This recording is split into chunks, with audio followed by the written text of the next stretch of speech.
गस्ती गर्दै कालापानीको pillar number 1 मा पुग्यो सशस्त्र प्रहरी। दार्चुलाको ब्यास गाउँपालिका स्थित छाङ्ग्रोमा बोर्डर आउटपोस्ट स्थापना भएपछि पहिलो पटक सशस्त्र प्रहरीको टोली कालापानी क्षेत्रमा रहेको पिल्लर नम्बर 1 मा पुगेको छ। असार 3 गते प्रधान सेनापति पूर्णचन्द्र थापा र सशस्त्र प्रहरी प्रमुख शैलेन्द्र खनाल छाङ्ग्रो पुगेर फर्किए लगत्तै सशस्त्रको टोली सीमा क्षेत्रमा गस्ती गर्दै कालापानी क्षेत्र स्थित पिल्लर नम्बर 1 पुगेको हो। 1 महिना अघि छाङ्ग्रोमा बोर्डर आउटपोस्ट स्थापना भएपछि त्यस नजिकको क्षेत्रमा मात्रै सशस्त्रले गस्ती गर्दै आएको थियो। तर पछिल्लो पटक छाङ्ग्रोबाट करिब 30 किलोमिटर पश्चिमको त्रिदेशीय सीमा स्थित पिल्लर नम्बर 1 सम्म गस्ती गर्दै सशस्त्रको टोली पुगेको हो। अहिले पनि हिउँ जमिरहेको भए पनि उक्त ठाउँ अझै पनि भौगोलिक कठिनाइकै बावजुद पनि सशस्त्र प्रहरीको टोली त्यहाँ पुग्न सफल भएको थियो। सरकारले गत जेठ 7 गते भारतले अतिक्रमण गरेको लिम्पियाधुरा, कालापानी र लिपुलेक सहित समेटेर नयाँ नक्सा जारी गरिसकेको छ। उक्त नक्सा संसदका दुवै सदनबाट पारित भएर राष्ट्रपतिबाट लालमोहर लागेपछि राजपत्रमा प्रकाशित भइसकेको छ। सरकारले भारत र चीन दुवैतर्फ आफ्नो सीमा क्षेत्रमा विशेष सतर्कता बढाएको छ। शनिबार मात्रै चीनसँग सीमा जोडिएको हुम्लाको हिल्सामा पनि बोर्डर आउटपोस्ट स्थापना गरिएको छ। भारतबाट अतिक्रमित भूमि समेटिएको नयाँ नक्सा सहितको संविधान संशोधन संसदबाट पारित हुँदै गर्दा प्रधान सेनापति पूर्णचन्द्र थापा र सशस्त्र प्रहरी बलका महानिरीक्षक शैलेन्द्र खनाल कालापानी पुगेर फर्केका छन्। राष्ट्रिय सुरक्षाको सर्वोच्च अङ्ग नेपाली सेनाको प्रमुख र सीमा सुरक्षाको जिम्मेवारी पाएको सशस्त्रका प्रमुखको यो भ्रमणलाई एउटा नियमित सिलसिलाको रूपमा मात्र हेर्न मिल्दैन। यो आफैमा महत्त्वपूर्ण घटनाक्रम हो। जुन परिवेशमा यो भ्रमण भएको छ त्यसले कूटनीतिक तथा सामरिक दुवै तहमा एउटा सन्देश प्रवाह गरेको छ। यो विषयले मिडिया र सामाजिक सञ्जाललाई पनि तरङ्गित गर्यो। भारतीय मिडियामा समेत यो भ्रमणको पर्याप्त चर्चा भयो भने उत्तरतिरबाट पनि यसमा चासो प्रकट भएको छ। सुरक्षा वृत्तमा पनि यसबारे विभिन्न कोणबाट बहस भइरहेको छ। सेनापति थापा र आइजिपी खनाल भ्रमण गरेको दार्चुलाको छाङ्ग्रो र घाटी बगर त्यही क्षेत्र हो जुन भारतले अतिक्रमण गरेर फौज राखेको नेपाली भूमि कालापानीबाट झन्डै 10 किलोमिटरको दूरीमा पर्छ। छाङ्ग्रोमा सशस्त्रले बोर्डर आउटपोस्ट पिओपी स्थापना गरेको छ। छाङ्ग्रो नजिकै घाटी बगरमा सेनाको अस्थायी क्याम्प बसिरहेको छ। सेनापति र आइजिपी दुवैले यो बेसको निरीक्षण गर्दै त्यहाँ कार्यरत सुरक्षाकर्मीलाई उच्च मनोबलका साथ खटिन हौसला दिएका छन्। आफ्नो भूमि सुरक्षाका लागि संवेदनशील हुन पनि निर्देशन दिएका छन्। ढुक्क भएर सीमा रक्षा गर्नुस्, केही परे सेनाले साथ दिन्छ। सेनापतिले दिएको सन्देश सुरक्षा फौजमा बेग्लै ऊर्जा प्रवाह गर्न पनि सफल भयो। सेनापति र आइजिपी सँगै सुदूरपश्चिम प्रदेशका सबै सुरक्षा निकायका प्रमुख तथा अधिकारीहरू यहाँ पुगेका थिए। सुरक्षा कमान्डरहरू यो निरीक्षण, निर्देशन अनि प्रतिबद्धताले आफ्नो भूगोलको सुरक्षाप्रति राज्यको संवेदनशीलता झल्किएको छ। नागरिक स्तरमा यसको स्वामित्व अनुभूति पनि भएको छ। खास गरी भारतले लिपुलेक, लिम्पियाधुरा र कालापानी क्षेत्रलाई समेटेर नयाँ नक्सा जारी गरेपछि सामरिक रूपमा संवेदनशील मानिएको यो क्षेत्रमा सुरक्षा सतर्कता र सक्रियता बढाइएको हो। वैशाखको अन्तिम साता सशस्त्रको बिओपी स्थापना भयो भने जेठको पहिलो हप्ता सेनाको अस्थायी क्याम्प बन्यो। उसले प्यास आउजाउ गर्ने सडक खनिरहेको छ। छाङ्ग्रो आसपासका बासिन्दा प्यासबाट सदरमुकाम आउन जान भारतको बाटो प्रयोग गर्नुपर्ने अवस्था रहिआएको छ। भारतीय भूमि टेकेर गाउँ पुग्नुपर्ने बाध्यतामा रहेको स्थानीयमा बन्दै गरेको यो बाटोले बेग्लै खुसी सञ्चार भएको छ।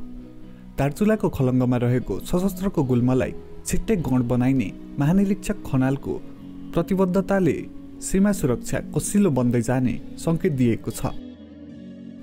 सुरक्षा उपस्थितिसँगै कालापानी क्षेत्रमा बेग्लै माहौल सुरु भएको छ। गाउँ छाडेका स्थानीय फर्केर खेतीपाती गर्न थालेका छन्। पहिले दैनिक जसो त्यहाँ भारतीय फौजको हेलिकप्टरले गस्ती गरेर नेपाली भूमिमा स्थानीयलाई मनोवैज्ञानिक त्रास दिने काम गरिरहेको थियो। अहिले त्यो क्रम घटेको छ। यति बेला सशस्त्रले दार्चुलामा भारतसँग सीमा जोडिएको 125 किलोमिटर र चीनसँग जोडिएको 20 किलोमिटर क्षेत्रमा सुरक्षा सतर्कता र निगरानी गर्न थालेको छ।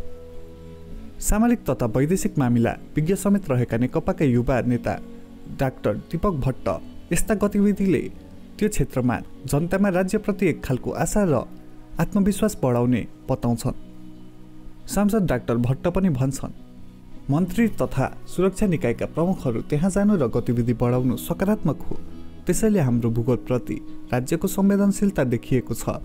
यसको निरन्तरता हुन महत्त्वपूर्ण छ।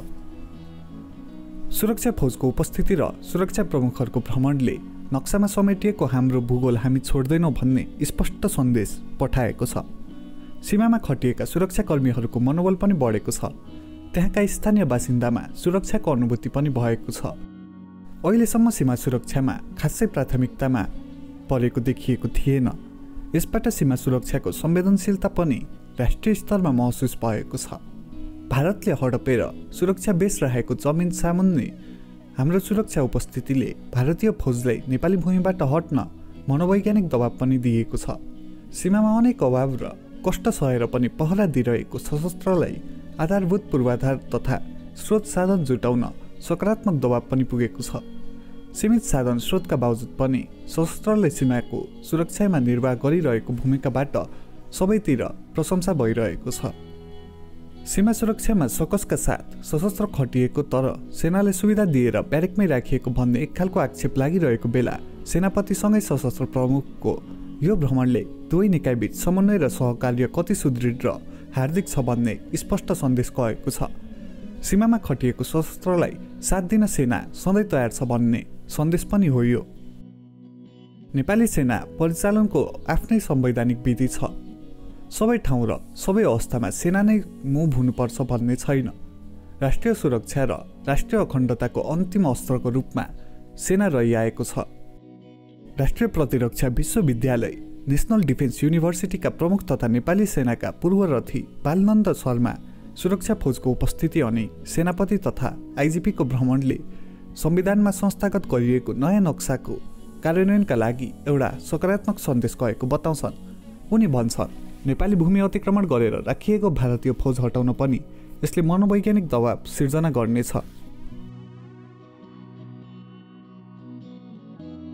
शक्तिशाली र समृद्ध नेपालको नवनिर्माणका लागि सचेत नेपाली महाअभियान। आदरणीय दिदीबहिनी तथा दाजुभाइहरू नमस्कार। म पुण्य प्रसाद प्रसाई। पेशाले म लेखक, प्रकाशक र उद्यमी। जे विशेषण भए पनि म तपाईहरू जस्तै यो देशलाई हृदयदेखि नै माया गर्ने एउटा देशभक्त नेपाली हुँ। नेपालको अस्तित्व खतरामा परेको यस घडीमा देशभक्तिको भावना नेपाली जनजनमा पुर्याउनु अति नै आवश्यक ठानेर हामीले म सचेत नेपाली नामक महाअभियान सुरु गरेका छौँ र यसको संयोजकमा साथीहरूले मलाई तोक्नु भएको छ। यस महाअभियानको उद्देश्य भ्रष्ट र देशद्रोही लेन्डुपेहरूलाई नाङ्गेझार बनाउने मात्र होइन, राष्ट्रिय गौरवका आयोजना छिटो पूरा गर्न यो सरकारलाई दबाब दिनु र नेपाली स्वार्थसँग सम्बन्धित कुनै पनि घटनालाई ठिक ढङ्गले प्रस्तुत गरेर जनतालाई सचेत र चनाखो हुन प्रेरित गर्नुका साथै विश्वका कुना कुनामा पुगेर संसारको समृद्धि देखेका जनताको यति त नेपालमा हामी पनि गर्न सक्छौँ, नेपाल भन्दा सुन्दर त मलाई संसारमा कहीँ लागेन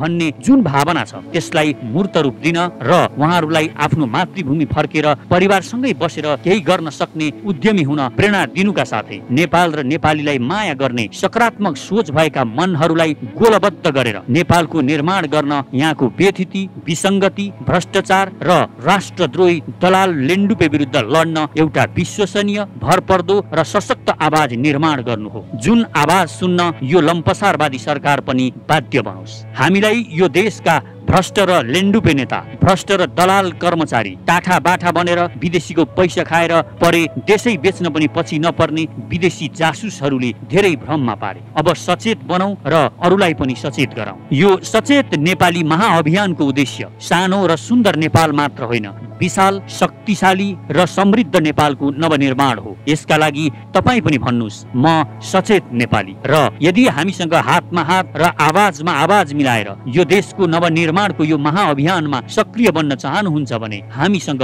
जोडिनुहोस्। यसका लागि कमेन्टमा म सचेत नेपाली लेखेर आफ्नो इमेल आइडी लेख्नुहोला। साथै हाम्रो ट्विटर ह्यान्डल म सचेत नेपालीलाई फलो गर्नुहुन र म सचेत नेपाली नामको फेसबुक पेज लाइक गर्नुहुन पनि हार्दिक अनुरोध गर्दछु। आउनुहोस् आउनुहोस् मिलेर नेपालको नवनिर्माण गरौँ। एकै स्वरमा भनौँ, म सचेत नेपाली, मेरो देश म आफै बनाउँछु। म आफ्नो प्यारो मातृभूमि नेपाल र नेपाली जनताको सेवामा मन, वचन र कर्मले समर्पित रहनेछु। देश र जनतालाई कहिल्यै धोका दिने छैन र धोका दिने गद्दारहरूलाई म छोड्ने पनि छैन। धन्यवाद।